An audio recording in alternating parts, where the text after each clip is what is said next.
Hello and welcome again to pathfinder. Cryptocurrencies को लेके India के अंदर वापस से डिबेट यहाँ पे स्टार्ट हो गई है। काफ़ी चर्चा का विषय ये है क्योंकि गवर्नमेंट की तरफ से एक बिल जो है आने वाले विंटर सेशन में, पार्लियामेंट का जो विंटर सेशन है 29 नवंबर से स्टार्ट हो रहा है, वहाँ पे एक बिल जो है पेश किया जाएगा और उसी को लेके ये कयास लगाए जा रहे हैं कि इंडिया जो है प्राइवेट जो क्रिप्टो करेंसीज है उनको बैन कर सकता है।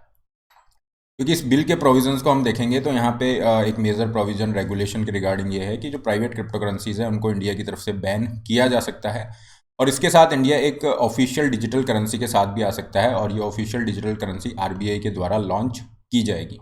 पूरे इशू को यहाँ पे डिटेल में डिस्कस करेंगे, क्या ये पूरा इशू है क्रिप्टो करेंसी और ये जो ऑफिशियल डिजिटल करेंसी की बात की जा रही है इनमें क्या डिफरेंस होता है। और देश के अंदर तो ये बात हम कर ही रहे हैं, अक्रॉस द ग्लोब अगर डिफरेंट डिफरेंट कंट्रीज़ को हम देखते हैं तो वहाँ पे क्रिप्टो करेंसीज़ को लेके क्या रेगुलेशन है, कहाँ कहाँ पे ये लीगल हैं, कहाँ कहाँ पे इलीगल हैं, इसकी भी हम बात करेंगे। आगे बढ़ने से पहले this is a brief introduction about me. My name is Rahul Bharadwaj. ये मेरा टेलीग्राम चैनल है जिस पे आप मुझे फॉलो कर सकते हैं to get the PDF and other important session related updates. इसके अलावा और बहुत सारे फ्री सेशन आप यहाँ पे एक्सेस कर सकते हैं। देखिए, ये जो बिल है cryptocurrency and regulation of official digital currency bill 2021, ये बिल आपका रखा जाएगा अभी विंटर सेशन में और ये यहाँ पे प्रोहिबिट कर रहा है all private crypto currencies in the India. इसके अलावा केवल और केवल अलाउ किया जाएगा फॉर सर्टेन एक्सेप्शंस, और वो एक्सेप्शन भी इसीलिए होंगे to promote the underlying technology of cryptocurrency and its use. Cryptocurrency से रिलेटेड जो टेक्नोलॉजी है उसका जो यूज़ है उसको बढ़ावा देने के रिगार्डिंग इसको अलाउ किया जाएगा। तो अभी तक इनका इतना इन्फॉर्मेशन है पब्लिक डोमेन के अंदर जो हमें पता है। एट प्रेजेंट क्रिप्टो करेंसी को लेके इंडिया में क्या सिचुएशन है, एट प्रेजेंट कोई यहाँ पे रेगुलेशन नहीं है और इंडिया के अंदर जो क्रिप्टो करेंसीज हैं बैन भी नहीं है। देर इज़ नो रेगुलेशन और ban on crypto currency in India. हालांकि आरबीआई की तरफ से बैन लगाया गया था 2 साल का, और इसको अगर हम बात करें तो सुप्रीम कोर्ट ने मार्च 2020 में इसे हटा दिया था। ये जो बैन लगाया था आरबीआई ने, ब्लैंकेट बैन लगाया था, तो सुप्रीम कोर्ट ने उस बैन को हटा दिया था। उसके बाद क्रिप्टो करेंसी के अंदर काफ़ी ज़्यादा जो ये पूरा मार्केट है, इन्वेस्टमेंट भी हुआ, काफ़ी ज़्यादा यहाँ पे प्रोग्रेस भी देखने को मिली। लेकिन अब ये जो बिल वापस आया है इसको लेके वापस से ये कहा जा रहा है कि जो इंडियन गवर्नमेंट है क्रिप्टो करेंसी को यहाँ पे बैन कर सकती है। अगर हम प्राइम मिनिस्टर की बात करें, प्राइम मिनिस्टर क्रिप्टो करेंसी को लेके क्या कह रहे हैं, तो रिसेंटली उनका एक एड्रेस था जहां पे उन्होंने कहा कि cryptocurrency could spoil our youth and according to the RBI which is the central bank जो है इंडिया का है, यहाँ पे सीरियस कंसर्न आरबीआई ने भी रेज किए हैं regarding the macro economic and financial stability. इसके अंदर क्या होता है, पूरी की पूरी जो इकोनॉमी है उसकी स्टेबिलिटी की बात हो रही है, क्योंकि क्रिप्टो करेंसी क्या होती है, अनरेगुलेटेड होती हैं, जबकि जो नॉर्मल करेंसी की हम बात कर रहे हैं ये रेगुलेटेड है। इसका क्या मतलब हुआ कि आरबीआई इसकी सप्लाई को कंट्रोल कर सकता है कि सप्लाई को बढ़ाना है, सप्लाई को कम करना है अपने हिसाब से, सिचुएशन के अकॉर्डिंग। मान लीजिए महंगाई बढ़ रही है तो आरबीआई क्या करेगा, महंगाई बढ़ रही है तो मनी सप्लाई थोड़ा सा कम कर देता है अपनी पॉलिसी रेट के रिगार्डिंग। तो ये चीज़ें आरबीआई के हाथ में नहीं रहेंगी। क्रिप्टो करेंसी अनरेगुलेटेड आपका बेसिस पे वर्क कर रहा है और इन्हीं कंसर्न को देखते हुए यहाँ पे एक कंसेंसस रीच किया गया कि हमें जो है इस चीज़ को रोकना होगा, जहाँ पे ये over promising non transparent advertising की जा रही है। इस तरह की नई नई जो आपके एप्स डेवलप हो रही हैं या जो नए प्रोडक्ट्स यहाँ पे डेवलप हो रहे हैं उसके ऊपर डेफिनेटली यहाँ पे रेगुलेशन होगा, रोक लग सकती है। अपार्ट फ्रॉम दिस, इसके अलावा अगर हम बात करें अनरेगुलेटेड जो क्रिप्टो मार्केट है इसको अलाउ नहीं किया जाएगा, क्योंकि इसकी वजह से मनी लॉन्ड्रिंग के इशू भी होते हैं, टेरर फाइनेंसिंग भी यहाँ पे किया जा सकता है, क्योंकि एनोनिमिटी होती है, किसका मनी है, कहाँ से आ रहा है, कहाँ जा रहा है, उसको पता नहीं होता है। तो पहले भी ये कंसर्न था, लेकिन उसके लिए prevention of money laundering act भी है, उसका भी यूज़ किया जा सकता है। बट अगेन यहाँ पे रेगुलेशन जरूरी होगा अगर मनी लॉन्ड्रिंग, टेरर फाइनेंसिंग जैसे इश्यूज़ को हमें डील करना है। इंडस्ट्री रिप्रेजेंटेटिव से गवर्नमेंट ने यहाँ पे डिस्कशन किया और इंडस्ट्री के जो रिप्रेजेंटेटिव हैं वो भी ये कह रहे हैं कि डेफिनेटली हमें क्रिप्टो मार्केट को रेगुलेट करना है। अब ये जो रेगुलेट होगा इस बिल के माध्यम से, क्या यहाँ पे टोटल बैन हो जाता है, किस तरह से रहेगा, ये देखने वाली बात है। लेकिन जब ये डिसीजन सामने आया, ये जो बिल के रिगार्डिंग इन्फॉर्मेशन बाहर आई, तो इसके बाद हमने देखा कि इंडिया का जो डोमेस्टिक यहाँ पे आपका पूरा एक्सचेंजेस है वहाँ पे इनकी क्रिप्टो करेंसी की प्राइजेस जो है सिग्निफिकेंटली नीचे आ जाती है। फॉर एग्जांपल बिटकॉइन आपका ये 13% से नीचे आ गया, लेकिन ये सब डोमेस्टिक आपके एक्सचेंजेस, इंडियन एक्सचेंज में फ़र्क पड़ा है। ग्लोबल एक्सचेंज पे कोई ज़्यादा फ़र्क देखने को नहीं मिला इस न्यूज़ का। जहाँ तक ग्लोबल लेवल पे बात है, कौन सा कंट्री क्रिप्टो करेंसी को एक्सेप्ट करता है, कौन सा कंट्री रिजेक्ट करता है, और कहाँ पे एक डिलीमा की सिचुएशन बनी हुई है कि हाँ हम कुछ कंसर्न हैं, इन कंसर्न के साथ हम अलाउ भी कर सकते हैं और अभी कुछ डिसाइड बेसिकली यहाँ पे नहीं है। तो लीगल की बात करें तो आप देखोगे यूएसए है, कनाडा है, या फिर लैटिन अमेरिकन कंट्रीज़ हैं, तो यहाँ पे तो इन्होंने लीगल किया हुआ है। अगर हम अल सल्वाडोर की बात करें तो उसने तो अपना बिटकॉइन सिटी बना दिया है, और अल सल्वाडोर ने इसको लीगल टेंडर के रूप में भी अलाउ कर दिया है। ये जो लीगल टेंडर होता है, इसका मतलब होता है कि आप जैसे जो हमारे कॉइन्स होते हैं, नोट्स होते हैं, ये लीगल टेंडर में आते हैं। मतलब इसको आप जो पेमेंट है उसके लिए यूज़ कर सकते हैं, कोई भी इसको मना नहीं कर सकता। अगर आप किसी को चेक इशू कर रहे हैं, डीडी दे रहे हैं, तो वो हो सकता है मना कर दे, तो वो लीगल टेंडर में नहीं आता, लेकिन जो नोट हैं, कॉइन है, वो आपके लीगल टेंडर में आते हैं। तो बिटकॉइन को नोट और कॉइन जैसे हम यूज़ करते हैं उस तरह से लीगल टेंडर के रूप में अलाउ कर दिया है अल सल्वाडोर ने। लेकिन दूसरी तरफ चाइना जैसा कंट्री है जिसने बैन कर दिया है। तो कंट्रीज़ जितने भी हैं वहाँ पे कोई एक मतलब पर्टिकुलर अप्रोच नहीं है, अलग अलग कंट्री अलग अलग अप्रोच फॉलो कर रहा है। तो इंडिया को अगर हम देखेंगे तो ये एक ऐसे रीजन में है जहाँ पे सिग्निफिकेंट कंसर्न है बिटकॉइन को लेके, और उसी के रिगार्डिंग अब जो रेगुलेशन इस बिल के माध्यम से सामने आएंगे वो हमें पता चलेगा।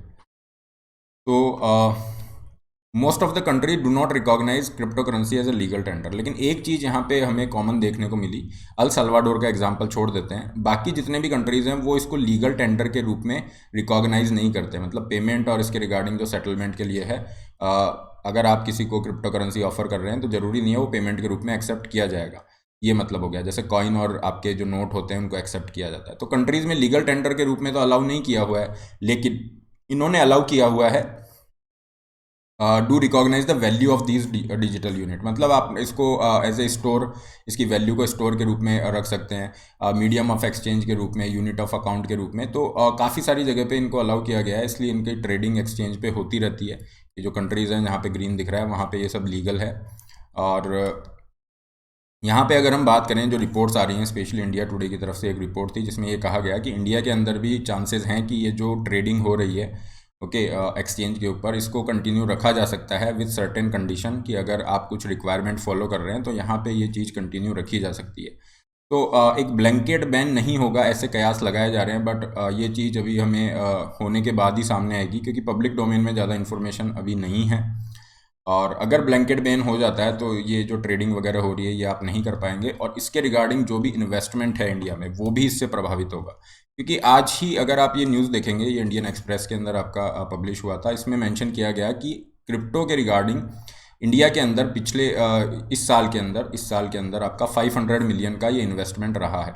500 मिलियन डॉलर का इन्वेस्टमेंट रहा है, ये पिछले 4 सालों से भी आपका ज़्यादा है। ये इन्वेस्टमेंट आपका आना स्टार्ट हुआ स्पेशली जब सुप्रीम कोर्ट ने जो बैन लगा हुआ था आरबीआई के द्वारा उसको लास्ट ईयर मार्च के अंदर हटा दिया था। तो वहाँ से ये आपका इन्वेस्टमेंट आना स्टार्ट हुआ है, और क्रिप्टो करेंसी के रिगार्डिंग बहुत सारे नए वेंचर्स, स्टार्टअप्स स्टार्ट हो रहे हैं, इसका अपना एक अलग मार्केट है।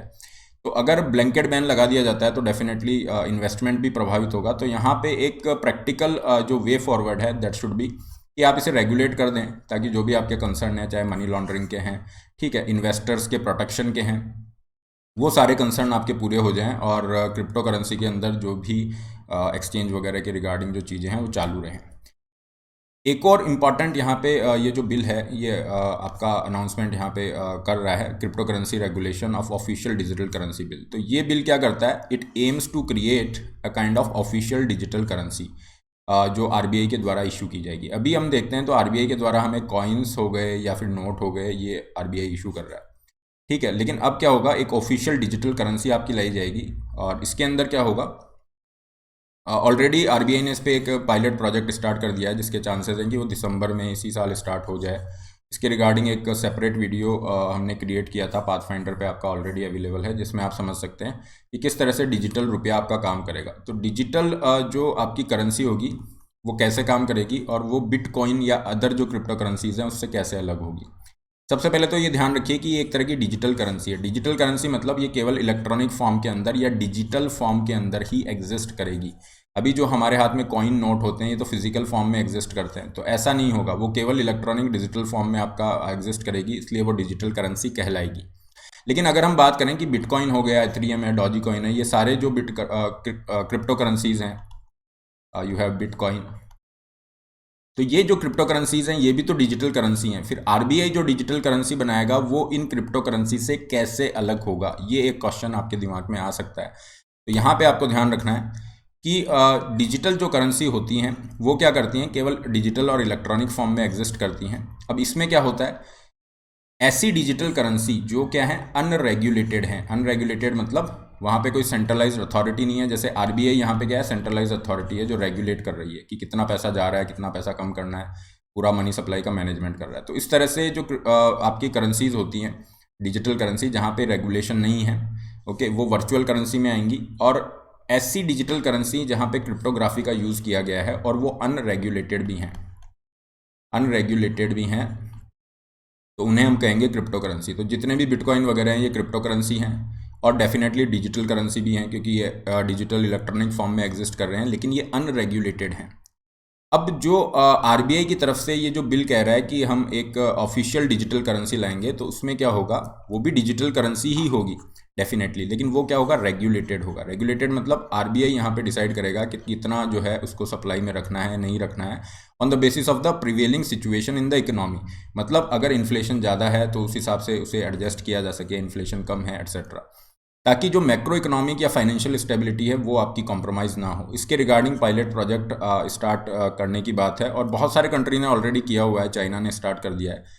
तो ये जो बिल आएगा इसके साथ ही ऑफिशियल डिजिटल करेंसी को भी फैसिलिटेट किया जाएगा और आने वाले टाइम में आप देखेंगे कि जो डिजिटल रुपया है ये भी एग्जिस्ट करने लग जाएगा। तो एक अपने आप में एक बहुत बड़ा डेवलपमेंट होगा। इसी टॉपिक को अगर आप डिटेल में देखना चाह रहे हैं तो इस वीडियो को देख सकते हैं, इसका लिंक भी आपको मिल जाएगा द कमेंट और डिस्क्रिप्शन बॉक्स। तो ये बहुत इंटरेस्टिंग डेवलपमेंट होगा क्योंकि देखिए हमेशा से जो मनी है जिस तरह से यूज़ किया जाता रहा है, पहले हमने देखा कि गोल्ड या सिल्वर कॉइन इस तरह से सिक्के चला करते थे, है ना, फिर आपके ये नॉर्मल कॉइन्स आ गए या जो नोट्स आ गए, पेपर के नोट है जिसे हम फिएट करेंसी भी कहते हैं, ये सब आ गए। अब आपका डिजिटल करेंसी की तरफ हम मूव कर रहे हैं, तो ये एक बहुत बड़ा ट्रांजिशन है, चेंज देखने को मिल रहा है। ये सभी चीज़ें हमने यहाँ पे कवर की regarding this topic, crypto currency का जो ये पूरा इशू है। इसका पीडीएफ आपको इस टेलीग्राम चैनल पे मिल जाएगा। ये लिंक आपका यहाँ दिया हुआ है, लिंक से अगर ओपन नहीं हो रहा है डायरेक्ट नाम डाल के भी आप टेलीग्राम पे सर्च कर सकते हैं। इसके अलावा अनअकैडमी के आप लाइव प्लेटफॉर्म प्लस प्लेटफॉर्म से जुड़ सकते हैं जहाँ पे आपको वो सभी चीज़ें मिल जाएंगी जो यूपीएससी प्रिपरेशन के लिए ज़रूरी है। घर बैठे आप यूपीएससी की तैयारी कर सकते हैं। और अभी कॉम्बो पे ये जो सब्सक्रिप्शन आप लेते हैं, मतलब जीएस प्लस ऑप्शनल का सब्सक्रिप्शन एक साथ ले रहे हैं, तो यहाँ पे जो इसका फ़ीस है दैट इज़ 55,000, जिसमें आपके ऑप्शनल सब्जेक्ट जीएस की प्रिपरेशन इंक्लूड हो जाती है। सब्सक्रिप्शन का लिंक डिस्क्रिप्शन बॉक्स में है, अपनी नीड के अकॉर्डिंग आप प्लान चूज़ कर सकते हैं। प्लान चूज़ करने के बाद you can use the code RBLive to get 10% extra off and personalised guidance as well. Iconic के लिए भी आप जा सकते हैं, आइकॉनिक का फीस स्ट्रक्चर है, केवल ऑप्शनल के लिए जा रहे हैं तो ये केवल ऑप्शनल का फीस स्ट्रक्चर है। नए बैचेज स्टार्ट हो रहे हैं जिसमें आप अपना पूरा सिलेबस कवर कर सकते हैं। ये ऑफ़र टेस्ट सीरीज फ्री वाला आपको देखना होगा अभी तक वैलिड है या नहीं है, ओके। और इसके अलावा ये stand out offer you need to check whether this is valid और नॉट। फ्री ऑप्शनल आपको दिया जा रहा है। लोन फैसिलिटी का लिंक आपके पास अवेलेबल है, लोन भी आपको अवेल हो जाएगा। इसके अलावा हर संडे आपका मेगा कॉम्बैट होता है जिसमें 60 मिनट में 56 क्वेश्चन आपको करने होते हैं। सुबह 11 बजे रहेगा 28 अक्टूबर को। यहाँ पे आप अपनी प्रिपरेशन को चेक कर सकते हैं, काफ़ी सारे स्कॉलरशिप्स यहाँ पे प्राइजेज़ आप जीत सकते हैं। अनलॉक करने के लिए आप इसके लिए यूज़ कर सकते हैं कोड RBLive। इस जो टेस्ट का लिंक है डिस्क्रिप्शन बॉक्स में दिया हुआ है। तो this is all, don't forget to like share and subscribe. All the best, have a great day.